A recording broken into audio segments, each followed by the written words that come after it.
अरे प्रभु श्री राम के नाम का पैसा खाते हो तुम लोग। अरे बैठ जाओ, राम मंदिर का पैसा खाते हो। अरे राम मंदिर में घोटाला करते हो, बैठो। अरे राम मंदिर का चंदा खाते हो। अरे चंदा चोरो बैठो, चंदा चोरो बैठो, चंदा चोरो बैठो, बैठो चंदा चोरो, चंदा चोरो बैठ जाओ।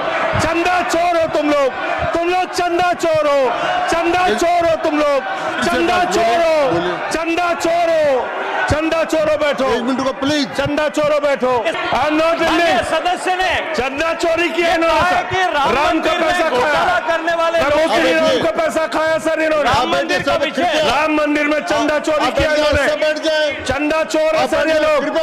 इन्होंने प्रभु श्री राम का चंदा खाया, कृपया बैठ जाए, चंदा चोरी किया सर। कृपया बैठ जाए। राम मंदिर के संबंध में सर राम मंदिर के संबंध में कहे गए सभी शब्दों को मैं कार्रवाई से निकाल रहा हूं, कार्रवाई से निकाल दिए। 2 करोड़ की जमीन 18.5 करोड़ में खरीदी इन लोगों ने। जैसे उदय प्रताप जी की चंद पंक्तियों से अपनी बात शुरू करूंगा। न मेरा है न तेरा है, ये हिंदुस्तान सबका है। नहीं समझी गई ये बात तो नुकसान सबका है। न तेरा है न मेरा है, ये हिंदुस्तान सबका है। नहीं समझी गई ये बात तो नुकसान सबका है।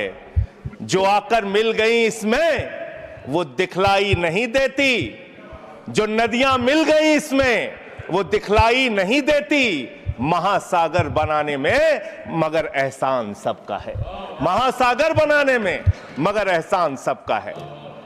मान्यवर, हम लोग बचपन से एक शब्द सुनते आए, सरकार माई बाप। सरकार माई बाप यानी कि जो सरकार होती है वो लोगों की माई बाप होती है, मां की तरह ख्याल रखती है, पिता की तरह ख्याल रखती है। लेकिन अगर कोई सरकार अपने बच्चों को उसका गला घोटने पे उतारू हो जाए तो वो फिर सरकार निष्पक्ष सरकार नहीं है, नहीं है मान्यवर। वो सौतेली मां है, वो सौतेली मां है, उसका व्यवहार सौतेला है।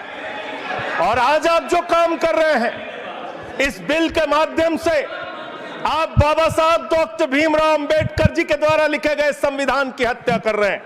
और ये बात मैं इसलिए कह रहा हूं कि बाबा साहब डॉक्टर भीमराव अंबेडकर जी ने संविधान की धारा 26 में लिखा, धार्मिक मामलों के प्रबंधन की स्वतंत्रता, धार्मिक एवं धर्मार्थ उद्देश्यों के लिए संस्थाओं की स्थापना एवं रखरखाव करना, धर्म के मामलों में अपने स्वयं के मामलों का प्रबंधन करना, चल एवं अचल संपत्ति का स्वामित्व एवं अधिग्रहण करना तथा ऐसी संपत्ति का कानून के अनुसार प्रशासन करना।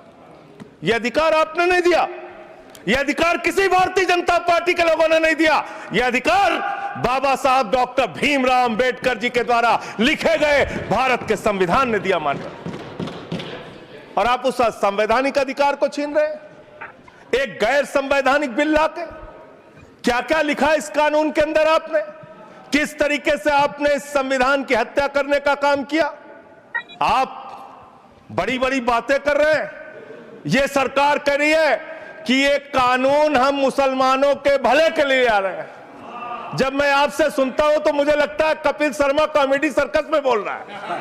आप मुसलमानों का भला कर रहे हैं, आप मुसलमानों का भला कर रहे हैं।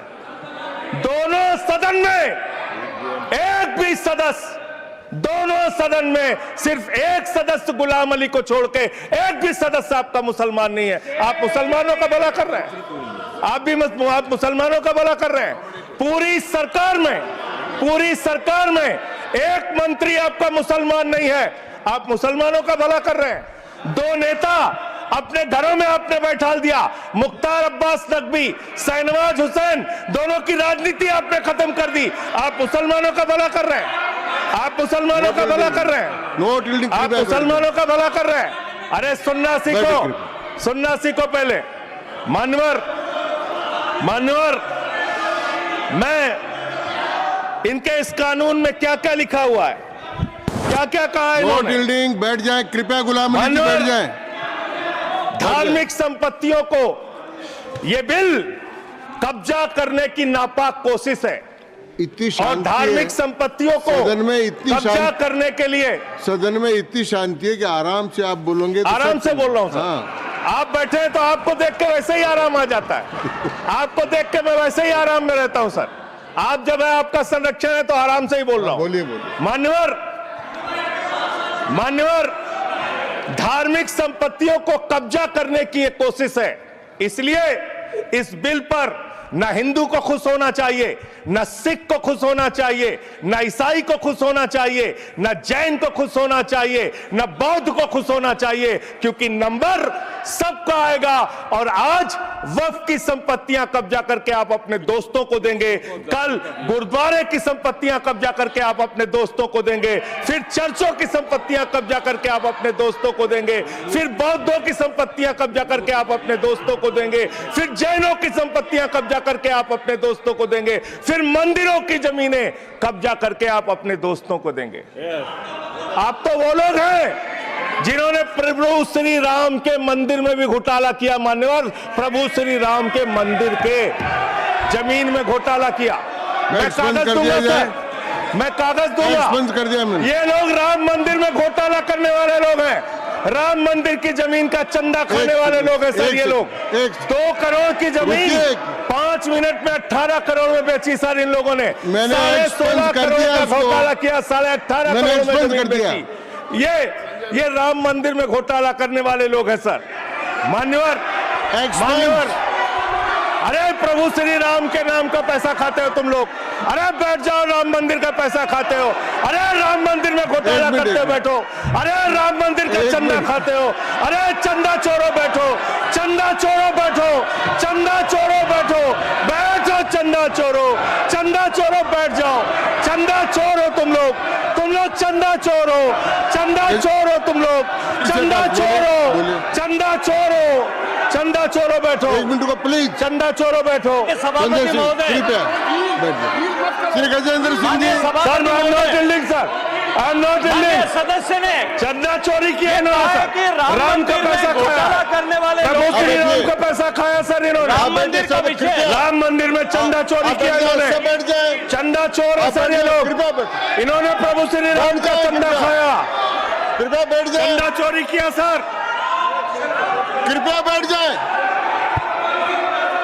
राम मंदिर के संबंध में सर राम मंदिर के संबंध में कहे गए सभी राम शब्दों मंदिर के को मैं संबंध में कहे गए कार्रवाई बातों से को निकाल रहा हूँ। रखूंगा। कार्रवाई से निकाल दिए। 2 करोड़ की जमीन 18.5 करोड़ में खरीदी इन लोगों ने।